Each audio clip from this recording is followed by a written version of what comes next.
नेपालमाथि भारतको दादागिरी नमिचिएको ठाउँ छैन, नहपिएको गाउँ छैन भन्दा भन्दै भारतीय चेलीहरूको सदनभित्र पनि दादागिरी चल्न थाल्यो। भूमि मिचाहासँग सल्लाह छलफल गर्नु पर्यो रे, आफ्नो जमिन मेरो हो भन्नको लागि पनि मेरो देशको भूमि मिचाहासँग सोध्नु पर्ने, यो कस्तो विडम्बना सभामुख महोदय। और भारतीय चेली नेपाल के संसद में आके दादागिरी करती है, ऐसी बात कही सभामुख महोदय। मैं वैसी भाषा प्रयोग नहीं करूंगी, मैं प्रेम से अपनी बात कहूंगी सभामुख महोदय।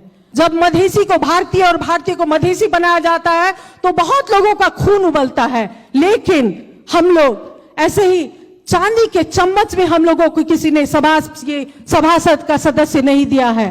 जनता के बीच में संघर्ष करते करते करते सभामुख महोदय, अनुदानसँग जमिन, स्वाभिमान र राष्ट्रियता कदापि साट्न मिल्दैन। सीमा विवाद नेपालमाथि भारतको दादागिरी नमिचिएको ठाउँ छैन, नहपिएको गाउँ छैन भन्दा भन्दै भारतीय चेलीहरूको सदनभित्र पनि दादागिरी चल्न थाल्यो। भूमि मिचाहासँग सल्लाह छलफल गर्नु पर्यो रे, आफ्नो जमिन मेरो हो भन्नको लागि पनि मेरो देशको भूमि मिचाहासँग सोध्नु पर्ने, यो कस्तो विडम्बना सभामुख महोदय।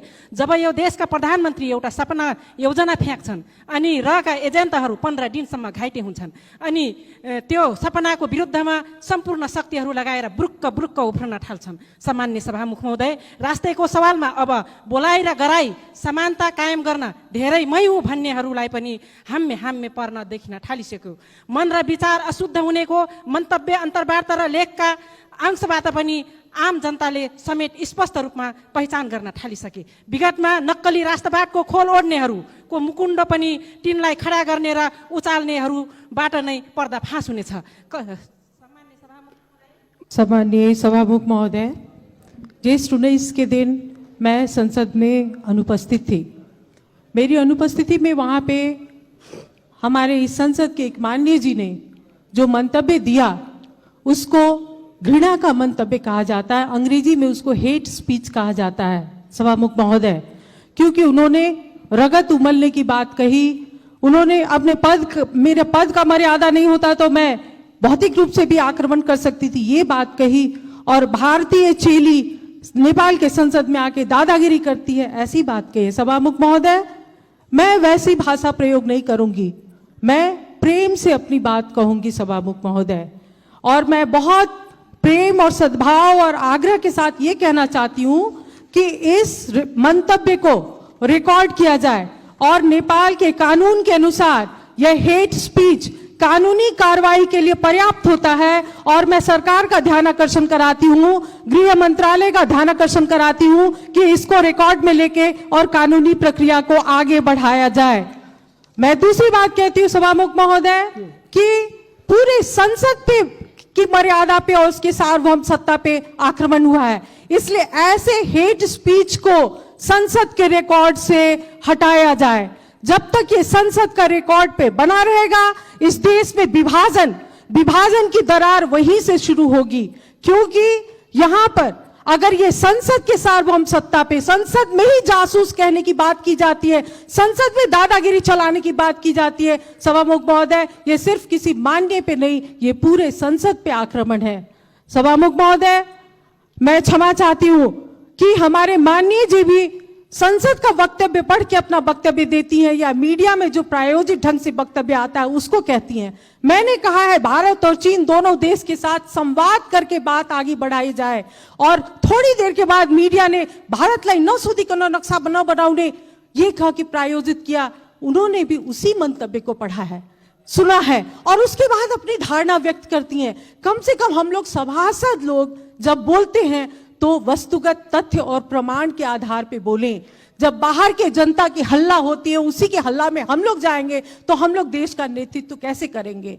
मैं जो दूसरी बात, महत्वपूर्ण बात उठाना चाहती हूं यहां पर, हमारे माननीय जी ने एक बात तो अच्छा ही कहा, भारतीय चेली को भारतीय दलाल बोलते बोलते चेली कहा, महिला है सहानुभूति होगी इसलिए इज्जत बढ़ाया है, लेकिन फिर भारतीय जासूस करके उन्होंने सब पे पानी फेर दिया। मुझको भी मालूम है सभामुख महोदय, उनके पति राप्ती जिला के दांग जिला के राप्ती गांव पालिका में जब वो चुनाव लड़ रहे थे तो उनके गांव पालिका के निर्वाचन में भारतीय रुपया बांटा गया।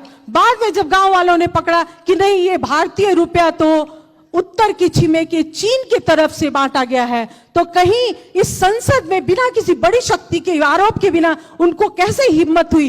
कहीं हमारे उत्तरी छिमेकी चीन के इशारे पे तो उन्होंने एक भारतीय चेली पे आरोप नहीं लगाया है। भारतीय चेली ऐसे नहीं आई है सभामुख महोदय, नेपाल के कानून के अनुसार आई है। और मैं एक बार और कहती हूं, मैं नेकपा पार्टी के संसदीय दल के नेता और नेकपा पार्टी के अध्यक्ष और नेतागण से कहती हूं, मैं महत्वपूर्ण बात कहने जा रही हूं सभामुख महोदय। इतिहास की जानकारी नहीं है तो इतिहास की जानकारी हमसे ले, अपने नेताओं और कार्यकर्ताओं को ठीक से प्रशिक्षित करें। हिंदी का नेपाल में क्या स्थान है और हिंदी का यहाँ पे क्या संबंध है वो उनको बताएं, ताकि उनका रगत नहीं उबले।